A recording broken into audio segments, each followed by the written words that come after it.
తెలంగాణ ప్రజలందరికీ నమస్కారం. నేను ప్రస్తుతం జరుగుతున్న రాజకీయ పార్టీల విధానాల గురించి మాట్లాడదామని వచ్చాను. ఇది ఎండ్ వరకు చూడండి. ఇది ఇప్పుడు ప్రజెంట్ ఎలక్షన్ టైం కాబట్టి, ఎంపీ ఎలక్షన్స్ టైం కాబట్టి వివిధ పార్టీ వాళ్ళు వివిధ రకాల ప్రచారాల గురించి నేను చెప్పడం జరుగుతుంది. అయితే ఇక్కడ Congress party, ruling party, BRS party, BJP party, వివిధ పార్టీలు వాళ్ళ ప్రచార విధానాల గురించి ప్రచారాలు జరుగుతూ ఉన్నాయి. అయితే ప్రచారాలు చేసుకోవాలి, ప్రచారాలు నడవాలి. ఎందుకంటే రాజకీయం వెళ్ళాలని వాళ్ళకు ఉంటుంది, వీళ్ళకు ఉంటుంది, అందరికి ఉంటుంది. అయితే ఇక్కడ వచ్చిన సమస్య ఏంటంటే, కాంగ్రెస్ పార్టీ వాళ్ళు మా పార్టీ గెలిపిస్తే మేము ఖచ్చితంగా ఈ అమలు చేస్తాం, ఇది మేము విద్యార్థులను ఇలా చేస్తాం, రైతులకు ఇలా ఆదుకుంటాం అని కాంగ్రెస్ పార్టీ వాళ్ళు. బీఆర్ఎస్ పార్టీ వాళ్ళు మా రాజకీయం వస్తే మేము ప్రజలకు ఇలా చేస్తాం, విద్యార్థులకు ఇలా చేస్తాం వాళ్ళు. ఇక్కడ సమస్య వచ్చి పడింది అంటే, బీజేపీ పార్టీ వాళ్ళు మాత్రం ఒక జై శ్రీరామ్ అనే నినాదం తప్ప అక్కడ వేరే పదం వినిపిస్తలేదు. ఇప్పుడు మన మేడం గారు మొత్తం అక్కడ ఒకసారి ఏదో ఒక వీడియో గురించి బాణం వీస్తే మసీదు వైపు అని, ఆ వీడియో గురించి బాగా వైరల్ అయింది. మన సార్ బండి సంజయ్ గారు కూడా అది జై శ్రీరామ్ అనేవాళ్ళు ఇక్కడ ఉండండి, లేకుంటే ఇక్కడ నుంచి వెళ్ళిపోనండి. ఇప్పుడు కాంగ్రెస్ ప్రభుత్వంలో హిందూస్ లేరా? బీఆర్ఎస్ పార్టీలో హిందూస్ లేరా?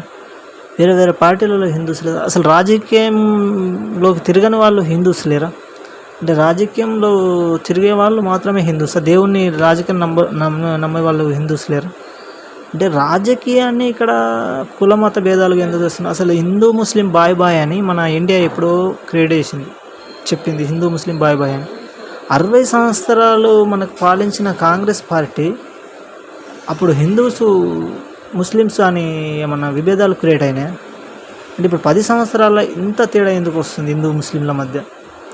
అంటే ఒక రాజకీయ వ్యక్తినే వాళ్ళ వ్యక్తిగత రాజకీయం కోసం హిందూ ముస్లింల మధ్య గొడవలు క్రియేట్ చేస్తున్నారా? అంటే విచిత్రం ఏంటంటే, ఇప్పుడు ఇక్కడ హిందువుతో పనిపడవచ్చు, పల్లెటూళ్ళలో ముస్లింలతో పనిపడవచ్చు. అప్పుడు ఏళ్ళ నుంచి వస్తున్న ఆచారాలు కొన్ని ఉంటాయి పల్లెటూళ్ళలో, అది ముస్లిం వచ్చి చేస్తేనే అక్కడ ఆచారం కంప్లీట్ అవుతుంది అనే ఒక భ్రమ ప్రతి పల్లెటూళ్ళలో ఉంటుంది. అలాంటప్పుడు ఇలాంటి రాజకీయాల కోసం ఇప్పుడు అక్కడ పల్లెటూళ్ళలో హిందూ ముస్లింలు కొట్టుకోవాలి, పక్క ఇండ్లు ఉంటాయి హిందూ ముస్లింలే. ఈ రాజకీయాల కోసం వాళ్ళు మాట్లాడుకోకపోవాలా? అంటే ఇక్కడ చెప్పేది ఏంటంటే, మీరు ఒక పార్టీ నియమించరు, ఆ పార్టీ మా పార్టీ గెలిపిస్తే మేము ఇది మీకు ప్రజలకి మేము ఇది చేస్తాం, మా పార్టీ రోలింగ్లో ఉంటే మేము ఇలా రాష్ట్రాన్ని డెవలప్ చేస్తాం. ఇప్పుడు ఈ మన తెలంగాణ ఎంపీలో అయినా సరే వాళ్ళు ఇప్పుడు మా పార్టీని గెలిపిస్తే మేము ఢిల్లీ నుంచి ఇక్కడ రాష్ట్రానికి ఇంత ఫండ్ తీసుకొచ్చి ఇలా రాష్ట్రాన్ని డెవలప్ చేస్తామని చెప్పండి. ఇప్పుడు మీరు ఇలా చెప్తే ప్రజలకు మీ పైన అవగాహన పెరిగి ఇలాంటి వ్యక్తిని గెలిపించాలని అనుకోవాలి. కానీ ప్రతి మీటింగ్ కూడా జై శ్రీరామ్, మీరు దేవుని నమ్మితే మాకు ఓడేయండి, మీరు దేవుని నమ్మకపోతే మాకు ఓడేయకండి అనే నినాదాలు అక్కడ ఉంటే, అంటే మీరు రాముణ్ణి మరీ అంత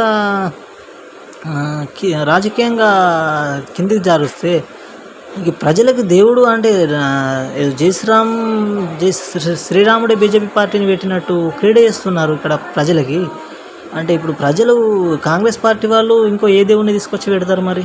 అంటే ఇప్పుడు కాంగ్రెస్ పార్టీ వాళ్ళు కూడా మీకు మాకు పార్టీ కొట్టేస్తే మీకు దేశభక్తి ఉన్నట్టు, లేకుంటే మీకు దేశభక్తి లేనట్టు, మా పార్టీ అప్పటి నుంచి దేశం పుట్టిన నుంచి మరి ఆ పార్టీ ఉంది కాబట్టి ఖచ్చితంగా మీరు కాంగ్రెస్ పార్టీ కోటేయాలని వాళ్ళు ప్రచారం చేసుకోవాలా?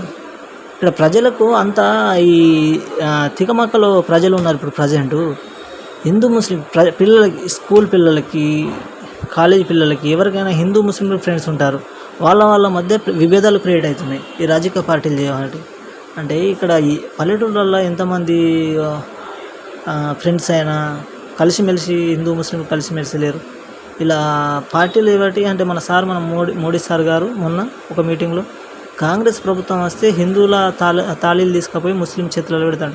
ఒక రాజకీయ వ్యక్తి సిట్టింగ్లో ప్రధానమంత్రి పొజిషన్లో ఉన్న ఒక రాజకీయ వ్యక్తి అలా హిందూ ముస్లిం అనే తేడాతో కులమత భేదాలు మాట్లాడొద్దని ఒక రాజ్యాంగంలోనే ఉంటుంది.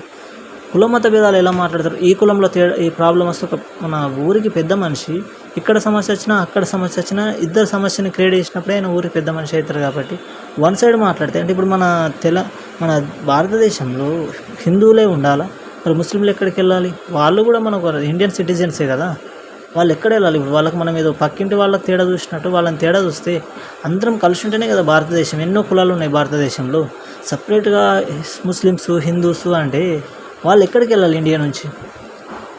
ఆ రాజకీయ వ్యక్తి ఇది ఆలోచించాల్సిన విషయం. మనం అందరం కలిసి ఉన్నప్పుడే ఇండియా క్రియేట్ అవుతుంది. అది ఆలోచించాల్సింది పోయి మీకు ముస్లింలు, హిందూస్ మేము మసీదులు తవ్వుతాం, గుడులు తవ్వుతాం, అది కాదు. మీరు మాట్లాడేది ఏంటంటే మా ప్రభుత్వం హయాంలోకి వస్తే మేము ఢిల్లీ నుంచి ఇంత ఫండ్ పట్టుకొచ్చి తెలంగాణ ఇలా డెవలప్ చేస్తాం, ఇలాంటి కన్స్ట్రక్షన్స్ చేసి మేము ఇంతమంది పిల్లలకు జాబ్స్ ఇస్తాం. ఎక్కువ నిరుద్యోగత ఉన్న రాష్ట్రం మన తెలంగాణ రాష్ట్రం అని మొన్న ఏదో రీసెంట్లీగా చూసాం. ఇలాంటి ఆదుకోండి. కానీ జై శ్రీరామ్ అంటే శ్రీరాముడు గుడిలో ఉంటాడు, కానీ ఈ పిల్లల భవిష్యత్తు లేని అది ఆలోచించాలి ప్రజెంట్ సిచ్యువేషన్. ఎందుకంటే ఏటా మన దేశంలో తిండి లేకుండా 12,000 మంది పిల్లలు చనిపోతున్నారట. దానిపైన కాన్సన్ట్రేషన్ పెట్టాలి. అసలు రైతులకు ఏం ప్రాబ్లం వస్తుంది? రైతుల ఆత్మహత్యలు ఎన్నో అవుతున్నాయి, అమ్మాయిలు ఎంతోమంది మిస్సింగ్ కేసులు అవుతున్నాయి. ఇలాంటి దానిపైన ఫోకస్ పెట్టండి అని ఎప్పుడో మన దేవుడు చెప్పాడు మనకు. అప్పుడు ఇలా చేసినప్పుడు కదా దేవుడికి నచ్చుతుంది. కానీ మనం ఒక దేవుడిని రాజకీయంగా చేసినప్పుడు దేవుడికి ఎలా నచ్చుతుంది?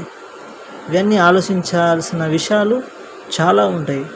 కాబట్టి ఎప్పుడు ఒక దేవుడిని రాజకీయంగా వాడుకోవడం కరెక్ట్ కాదు. ఇది నేను చెప్పాలనుకున్నాను. జై హింద్, జై భారత్.